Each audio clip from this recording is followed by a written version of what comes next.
اور وہ میں نے چھوڑ دیا، اور انشاءاللہ یہ کتاب بہت بکے گی، مجھے معلوم ہے۔ شیخ صاحب نے وہی طریقہ اپنایا مداری والا کہ کھڑے رہنا، پیروں دی مٹی نہ چڑھنا، انہیں سانپ نیولے دی لڑائی شروع ہوئے گی، وہ نہیں ہوتی۔ شیخ صاحب کا سچ بھی سانپ اور نیولے کی لڑائی ہے۔ نہیں جنید صاحب، سانپ اور نیولا تو اس لیے نہیں لڑتے کہ یہ سارے بیچ میں ایک ہی ہیں۔ یہ جو رولنگ الیٹ ہے نا جی، ان سب کے مقاصد ایک ہی ہیں۔ اچھا شیخ صاحب، آپ رولنگ ایلیٹ کے خلاف اتنا بولتے ہیں، آپ خود اسی رولنگ ایلیٹ کا حصہ ہے؟ نہیں جنید صاحب، میں تو ایک غریب آدمی ہوں، ورکر ہوں، مزدور بندہ ہوں۔ ہمیشہ سے اقتدار میں ہیں آپ۔ وہ تو اللہ کے فضل سے غریب آدمی مجھے ووٹ دیتا ہے، اور میں غریب کی نمائندگی کے لیے جاتا ہوں ضرور اسمبلی میں۔ دیکھیں، خود تو میں وزیر نہیں بن جاتا نا، مجھے بنایا جاتا ہے اور عوام بناتی ہے، اور اللہ کے فضل سے عوام کی مہربانی سے میں بنتا ہوں وزیر۔ اور اس دفعہ بھی عمران خان کی مہربانی کہ انہوں نے مجھے 15ویں دفعہ وزیر بنایا۔ شیخ صاحب بات بڑی ہے، منہ ذرا چھوٹا ہے۔ اگر یہ چھوٹا منہ ہے تو پھر بات بہت بڑی ہے۔ بتائیے۔ اے مفرل مینوں دے کے جانا۔ بہت اچھے، منہ بھی چھوٹا سی تے گل بھی چھوٹی کی۔ یہ مفلر کیوں دے جاواں جی، تسی پھانسی لگنا ہے؟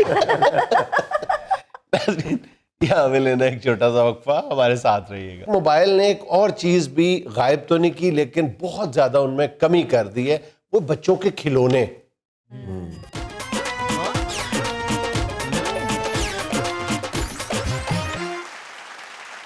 اچھا، نوجوان کہتے ہیں جی کہ آپ جیسے جو بابے ہیں نا، سارا دن موبائل کو کوسنے دیتے رہتے ہیں اور اس نئی ٹیکنالوجی کے فوائد نہیں گنواتے۔ تو بہت دفعہ ہم نے ذکر کیا ہے کہ اس ٹیکنالوجی کے بہت سارے فائدے ہیں، لیکن کیا کریں، ہم مطلب اپنی روایات سے اس قدر مضبوطی سے جڑے ہوئے ہیں کہ ان سے ناطہ توڑنا ہمارے لیے اتنا آسان نہیں ہے۔ اور جب ہم اس موبائل کے نقصان گنوانے شروع کرتے ہیں، ہم ایک نقصان بھول جاتے ہیں۔ جب ہم کہتے ہیں نا کہ یہ موبائل آیا، کیلنڈر چلا گیا، آپ ذکر کر رہے تھے موبائل آیا تو کئی مشاغل چلے گئے، گھڑیاں چلی گئیں، کئی کچھ چلا گیا۔ اچھا، ایک موبائل نے ایک اور چیز بھی غائب تو نہیں کی، لیکن بہت زیادہ ان میں کمی کر دی ہے، وہ بچوں کے کھلونے۔ آج بچوں کو جب وہ 7 سال کا ہوتا ہے یا 5-6 سال کی عمر میں، اس کے ہاتھ میں موبائل آ جاتا ہے، اور وہ کھلونوں کی بجائے موبائل سے کھیلنا شروع کر دیتا ہے، وہ ویڈیو گیمز کی طرف آ جاتا ہے، وہ کھلونے چھوڑ دیتا ہے۔ اب یہ جو کھلونے ہوتے تھے ہمارے وقتوں میں، یہ کچھ نہ کچھ بچوں کی تربیت کا کام بھی کیا کرتے تھے۔ اگر آپ کو یاد ہو کہ بچیاں جو ہیں، ان کو جو وہ گڑیاں پٹولے ہوا کرتے تھے، ان سے وہ گھریلو دستکاری سیکھتی تھیں۔ اسی طرح بچوں کو دیہاتوں میں وہ 3 پہیوں والی ریڑھی سے کاشتکاری کے اسرار و رموز سیکھتے تھے، وہ بنیاد ہوتی تھی بچوں کو وہ کھلونوں کی، اور وہیں سے پھر وہ آگے زندگی میں عملی جو زندگی ان کی ہوتی ہے اس میں بہت ان کو ہیلپ ملتی تھی۔ اچھا، اس کا ہم نے کچھ سال پہلے بھی ذکر کیا تھا کہ امپورٹڈ کھلونے جو ہیں وہ ہمارے لوکل کھلونوں کی جگہ لے چکے ہیں۔ جو غیر ملکی کھلونے ہیں، انہوں نے ہمارے جو یہاں پہ مقامی کھلونے بنتے ہیں، جن میں روایتی کھلونے بھی ہیں، جن میں جدید کھلونے بھی ہیں، ان کی جگہ لے چکے ہیں۔ یعنی 90 کی دہائی تک صورتحال یہ تھی کہ ہمارے ہاں جتنے کھلونے استعمال ہوتے تھے، ان میں سے جو 75% کھلونے تھے وہ مقامی طور پہ تیار ہوتے تھے، صرف 25% کھلونے جو ہے وہ امپورٹ ہوتے تھے، اور ان میں سے بھی ایک بڑی تعداد جو ہے وہ ڈینمارک سے آنے والے ایک خاص کھلونے کی تھی۔ اچھا، اور اسی کمپنی کا نام بھی وہی تھا، وہ ڈینمارک سے آتا تھا، تو وہ 25% کے لگ بھگ اس کی کنٹریبیوشن تھی۔ 75% کھلونے ہم خود بناتے تھے۔ پاکستان میں 3 بڑی ٹوائے فیکٹریز تھیں، 200 چھوٹی ٹوائے فیکٹریز تھیں، جن کی میری ایک اطلاع یہ ہے کہ 200 میں سے کوئی 150 کے لگ بھگ جو ہے وہ بند ہو چکی ہیں، اور 3 بڑی جو ہے وہ تینوں کی تینوں جو ہے وہ اب ختم ہو چکی ہیں۔ اس کی ایک بڑی وجہ تو ظاہر ہے کہ چین سے آنے والے سستے کھلونے ہیں، اور اس میں طرح طرح کے کھلونے ہیں، لیکن ہمیں جو نقصان ہوا ہم اس پہ غور نہیں کرتے۔ دیکھیں، میں جیسے بار بار آپ کو بتا رہا ہوں کہ جو کھلونا ہوتا ہے نا، یہ بچے کی تربیت میں بڑا اہم رول پلے کرتا ہے، بڑا اس کا کردار ہوتا ہے کھلونے کا، اور آپ ہر ملک کی ثقافت اس کے کھلونوں میں ڈھونڈتے ہیں، لیکن ہمارے ہاں جو ہے بالکل ہم نے وہ احساس ضیاء ہی نہیں ہے کہ کیا کیا ہو رہا ہے۔ جی، ہم نے تو بالکل کھلونے کو کھلونا ہی سمجھا ہوا، کھلونے کو کھلونا۔ حالانکہ باہر کے ممالک میں واقعی یہ جو ایون کارٹون جو بناتے ہیں اس سے بچوں کو بڑا ایجوکیٹ کرتے ہیں، ان کی تربیت کرتے ہیں۔ کھلونوں کا بھی یہی حساب ہے، واقعی بچوں کو انٹروڈیوس کروایا جاتا ہے، جو چیزیں ان کی آئندہ زندگی میں جس سے پالا پڑنا ہے ان کو، ان کے ساتھ ان کو انٹروڈیوس کروایا جاتا ہے، ان کا استقبال، ان کے ساتھ بیہیو کرنا سکھایا جاتا ہے کھلونوں کے ذریعے. You are very right. اور صورتحال خراب ہوتی ہوتی یہاں تک پہنچ گئی کہ 2 سال پہلے تک پاکستان جو ہے وہ 20 کروڑ ڈالر کے کھلونے امپورٹ کرتا تھا 2 سال پہلے. اب شاید اس میں میرا خیال اضافے کی بجائے اگر تازہ ترین اعداد و شمار دیکھیں تو شاید کچھ کمی واقع اس لیے ہوئی ہوگی، یہ نہیں کہ ہم نے اپنے کھلونے پیدا کرنے شروع کیے، کیونکہ کھلونوں کے استعمال میں کمی واقع ہو گئی ہے، جیسے میں نے کہا کہ موبائل نے اس کی جگہ لے لی. لیکن 2 سال پہلے کے اعداد و شمار یہ ہے، مطلب کروڑوں ڈالر ہم کھلونوں پہ ضائع کرتے تھے جو چند سال پہلے ہم خود بنایا کرتے تھے. ہاں جی، ہمارے ہاں تو اپنے جو دیسی کھلونے تھے نا وہ مٹی کے، ہاں جی، مٹی کے گھگو گھوڑے وہ بے شمار بکتے تھے، اور چھوٹے شہروں میں یا گاؤں میں تو اکثر وہ نظر آتے تھے. دوسرے کھلونے نہیں تھے ہوتے، سب تو عام تے گلی ڈنڈا ہوندا سی نا. سر جی تار والا جہاز بھی ہوتا تھا، چلاتے تھے، ساتھ والے گھر میں جا کے گر جاتا تھا. اور پھر منت سماجت کر کے واپس لیتے تھے، جیسے امریکہ ہم سے اپنا ہیلی کاپٹر نہیں مانگ کے لے کے گیا. ہاں جی، ہاں جی، بقاعدہ وقت پی جاتا سی، وچ UN نوں ایپلیکیشن دینی پیندی سی، ساڈا جہاز ادھر ڈگ پیا، انہوں نے کہا وہ واپس کر دے. ویسے وہ جہاز جو ہوتا تھا وہ اس لیے اچھا ہوتا تھا کہ اس میں سے کوئی ابھینندن نہیں سا نکلتا. ہم سائے کہتے تھے بھائی جی جہاز تو ٹوٹ کے تو کرچی ہو گیا، تو اڈا ابھینندن واپس کر دینے. اصل میں نا جب سے یہ چائنیز انڈسٹری آئی ہے نا، ریولوشن آیا ہے کہنا چاہیے، اس نے تباہی بھیری ہے باقی ملکوں کے ساتھ بھی. اگر ٹوائے انڈسٹری دیکھی جائے تو اس کی جو والیوم ہے وہ میرا خیال 2 سال پہلے تک کوئی 120 ارب ڈالر کے لگ بھگ تھا. 120 ارب ڈالر یار میں آپ کو اپنی اس میں سے 55 ارب ڈالر صرف چین بھیجتا تھا دنیا کو. جی میں آپ کو اپنی ہڈ بیتی سناتا ہوں. میں نے اپنے بڑے کاکے کے لیے جب وہ چھوٹا سا تھا پیدا ہوا تو اس کے لیے میں نے امریکہ سے ایک کھلونا خریدا, اور وہ جو کھلونا تھا نا وہ خرید کے میرے پاس سے سارے پیسے ختم ہو گئے, اتنا مہنگا تھا. تو پھر آہستہ آہستہ آہستہ آہستہ آہستہ آہستہ لوٹ پڑ گئی. جتنے کا وہ ایک کھلونا آیا تھا اتنی کی اس کے بعد ٹوکری پر نہیں شروع ہو گئی, اور یہ ساری لوٹ مار جو تھی یہ چائنیز مال نے پیدا کر دی. اتنا چائنیز کھڈونا آیا مارکیٹ میں کہ مشکل ہو جاتا تھا کہ لئیے کہ نہ لئیے. اچھا چائنیز کھلونوں سے پہلے ڈائریکٹلی یہاں امپورٹ ہونے یا سمگل ہونے سے پہلے چائنیز کھلونے یہاں پہ امپورٹڈ کھلونوں کی ایک ہی شکل ہوتی تھی کہ جب حجاج کرام حج پہ جاتے تھے واپس آتے تھے تو وہ 2-3 کھلونے لے کے آئے. ایک وہ جو رسی سے بندھا ہوا تار سے بندھا ہوا جہاز ہوتا تھا, ایک یا وہ ایک وہ ہوتا تھا پروجیکٹر ٹائپ ہوتا تھا تصویریں دیکھنے والا, دوربین ٹائپ وہ تصویریں نظر آتی تھیں. اسی طرح کے 2-3 سادہ سے کھلونے ہوتے تھے اور وہی امپورٹڈ کھلونے ہوتے تھے. ہمارے محلے میں نا بچوں کے پاس کھلونے نہیں ہوتے تھے, پھر ایسے ایک دوسرے نے روڑے مار کے کھیلنے ہونے سے. ناظرین یہاں میں لینا ایک چھوٹا سا وقفہ, ہمارے ساتھ رہیے گا. پوسٹ جو لفظ ہے وہ ہوگا دوران پرورش ہونے والی محبت. گڈ, اس کو کہتے ہیں پال پوس کر. سر انشاءاللہ اس دفعہ آپ پاس ہو جائیں گے.